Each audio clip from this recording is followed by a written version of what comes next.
Okay, simulan na natin ito. Kapag pinag-uusapan natin ang Pilipinas, isa sa mga unang pumapasok sa isip natin ay itong napakahaba at makasaysayang probinsya. Siyempre, nandyan yung makukulay na piyesta, tulad ng pahiyas, yung mga sobrang sasarap na kakanin at mga napakagandahang simbahan. Pero ang pag-uusapan natin ngayon sa kwentong ito ay yung mismong pagkakakilanlan ng probinsyang ito dahil may napakayaman itong kasaysayan na umagot pa ng daan-daang taon. Ngayon, bago tayo mag-dive ng malalim, heto ang isang malaking tanong na baka naisip nyo na rin. Bakit nga ba Quezon ang tawag natin dito? Oo, alam nating lahat na isinunod yan kay Manuel L. Quezon, ang ating kinikilalang ama ng wikang pambansa. Pero sa paghihimay natin sa kwentong ito, makikita natin na bago pa man naging Quezon yan, dumaan muna ang lugar na ito sa iba't ibang makulay na pangalan. At hindi ito yung tipong naisipan lang nila magpalit bigla. Bawat pagbabago ay may malalim na dahilan. Para hindi tayo maligaw, ito yung magiging mapa ng paglalakbay natin. Susundan natin ang timeline mula ng itatag ito noong 1591. Tapos, tatalon tayo sa 1749 kung kailan ito naging Tayabas. Pagkatapos, pag-uusapan natin ang buhay at pagpanaw ng isang sikat na pinuno mula 1878 hanggang 1944. Hanggang sa tuluyan na nga itong naging Quezon Province noong 1946, pati na rin yung pagkakabuo ng Aurora noong 1979. Kumbaga, may tatlong magkakaibang muka o pagkakakilanlan ng probinsyang ito. Unang bahagi, ang unang pangalan nito, Kalilayan. Ang talagang nakakapukaw ng interes dito ay kung saan nanggaling yung unang pangalan.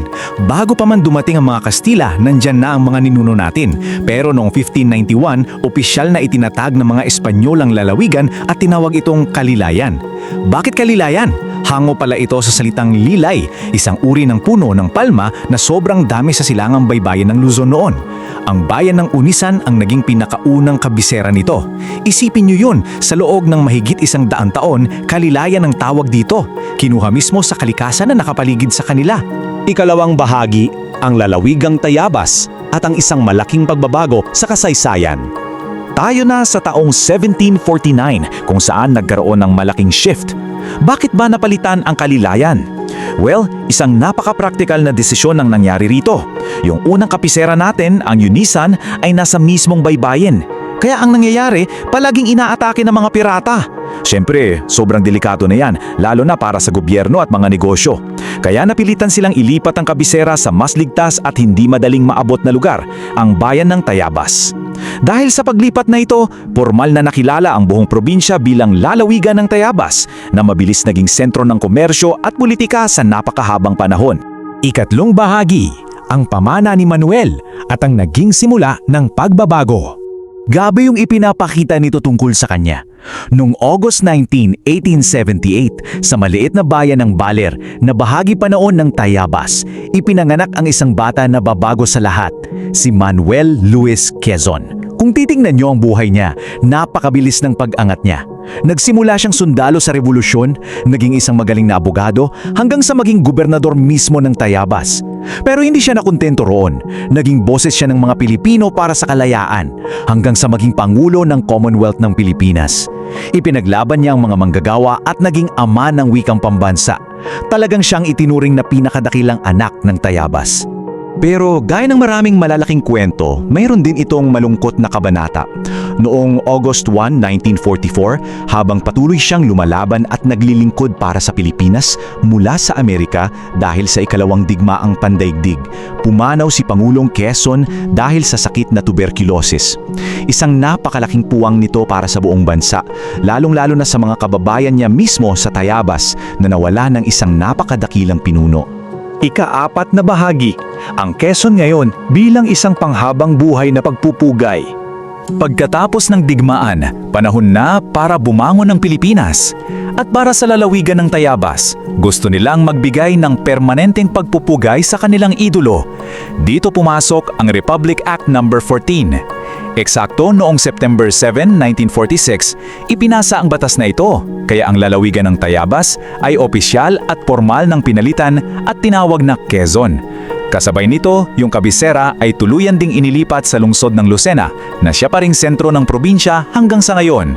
Teka, may isa pa akong trivia rito na medyo mind-blowing para sa iba. Alam nyo ba na noong taong 1979, humiwalay ang Baler yung mismong lugar kung saan ipinanganak si Quezon, kasama ng mga karatig bayan nito para bumuo ng sariling probinsya. Oo, humiwalay sila sa Quezon Province. At alam nyo kung anong ipinangalan sa kanila? Aurora? Direktang isinunod kay Aurora Aragon Quezon, ang asawa mismo ng Pangulo. Aha, di ba ang galing?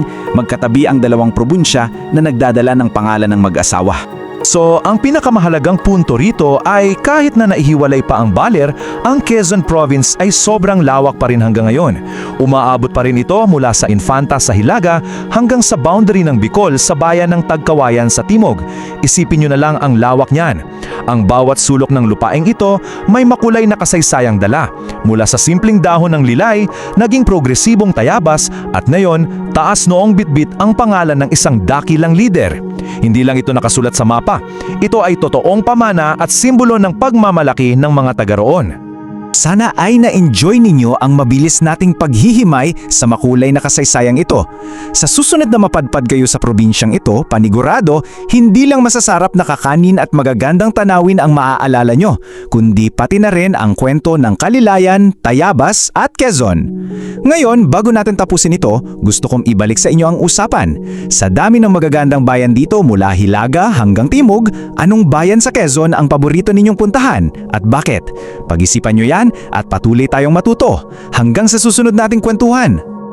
Kung nagustuhan mo ang kwentong ito, huwag kalimutang i-like ang video, mag-subscribe at i-on ang notification bell para sa iba pang alamat at kwentong bayan. I-share mo rin ito para mas marami pang Pilipino ang makaalala ng kagandahan ng ating mga kwento.